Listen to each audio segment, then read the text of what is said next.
সুন্দর করে রাখা, সুন্দর করে রাখা। এই যুবক পাহাড়ি অঞ্চল দিয়ে আসা যাওয়ার পথে এক মেয়ে তাকে বারবার ডিস্টার্ব করে, যুবক তুমি অনেক সুন্দর, তোমার ক্যারেক্টার সুন্দর, তোমার ক্যারিয়ার অনেক ভালো, অন্য কোনো মেয়ের দিকে তুমি তাকাও না, বাজে কোনো নেশা তোমার নাই, আমি চাই তুমি আমার সাথে একটু পার্সোনাল সময় কাটাও।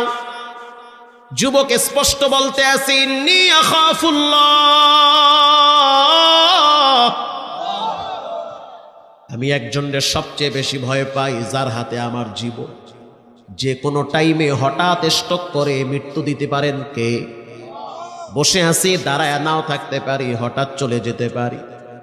অতএব আল্লাহরে ডরাই, এই শরীরের ভিতরে কোনো বেগানা নারীর স্পর্শ নাই, আমি চাই আমার পবিত্র দেহটা একটা পবিত্র মেয়ের কাছে উপহার দিতে।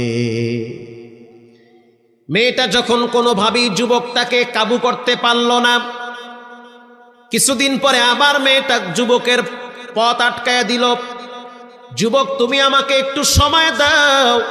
যুবক বলতে আসি, ইন্নী আখাফুল্লাহ, আমি আল্লাহরে ডরাই।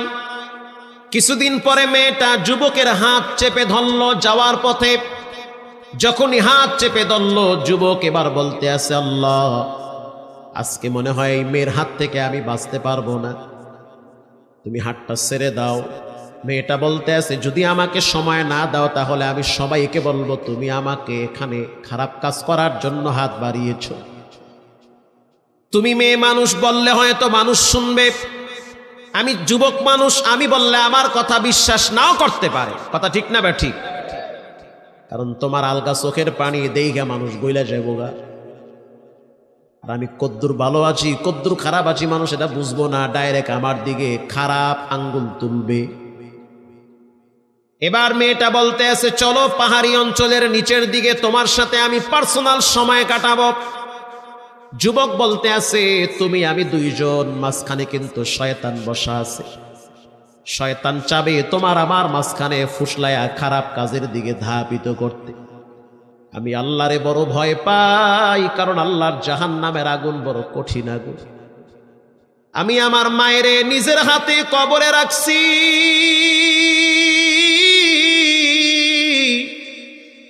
আমি আমার মায়ের মৃত লাশ দেখছি, চেহারা দেখছি।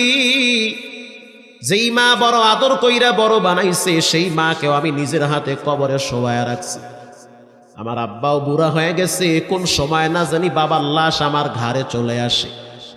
অতএব আমিও কবর পথের যাত্রী, কোন টাইমে না জানি আমার রব আমারে ধাক্কায়া কবরে ফালায়া দেয়। সাময়িক মজা নেওয়ার প্রয়োজন নাই, সময় হোক বিবাহ শাদী করে নিব, নাসরবান্দি ছাড়তে রাজি না। যুবক এবার চোখের পানি ছেড়ে বলতে আছে, আল্লাহ এতদিন পর্যন্ত আমি আমার জওয়ানিকে হিফাজত করেছি, আল্লাহু আকবার। খারাপ কাজের দিকে আমার মনটাও চাইতেছে, কারণ আমি তো রক্তে মাংসে গড়া মানুষ, কথা কন না কা, আমারও মনে চাচ্ছে, কিন্তু আল্লাহ আমি তো জানি দুনিয়া অস্থায়ী জায়গা, কেউ থাকবে না। অতএব খারাপ কাজে জড়াবার আগে তুমি আমার মৃত্যু দিয়ে দাও, আমি ঈমানের সহিত মৃত্যুবরণ করতে চাই। হাদিস শরীফে আসছে, বান্দার দোয়া কখনো কখনো বিনা পর্দায় কবুল হয়ে যায়। যুবকের শরীরে জ্বর চলে আসছে, মেয়েটা কিছুক্ষণ হাত চেপে ধরে আর রাখতে পারে না, হাতটা ছেড়ে দিল, এত গরম শরীর। যুবকের শরীরে ঝাঁকুনি চলে আসছে, মাথা ভিমরায়া পড়ে গেছে পাহাড়ি অঞ্চলে বড় পাথরের উপরে। মেয়েটা দৃশ্য দেখার পরে ভয়েতে চলে গেছে। যুবক কালেমায়ে শাহাদাত পড়তে পড়তে বাইতুল্লাহর দিকে চেহারা মুখ করে জীবনের শেষ নিঃশ্বাস ত্যাগ করেছে, আল্লাহু আকবার। পাহাড়ি অঞ্চলের রাখালরা দৌড়ায় আসছে এর কাছে, দেখলো নিথর দেহ পড়ে আছে, চেহারা সবুজ হয়ে আছে, মনে হইতে আছে জান্নাতি ফুল এখানে ফুটে আছে।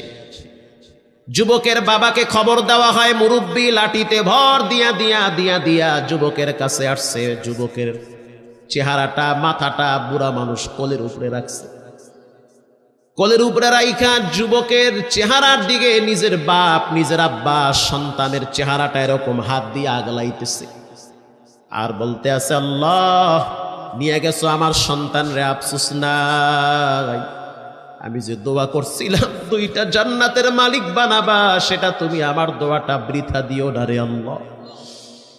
সন্তানের লাশ দাফন করা হয়, লাশ কবরে রাখার পর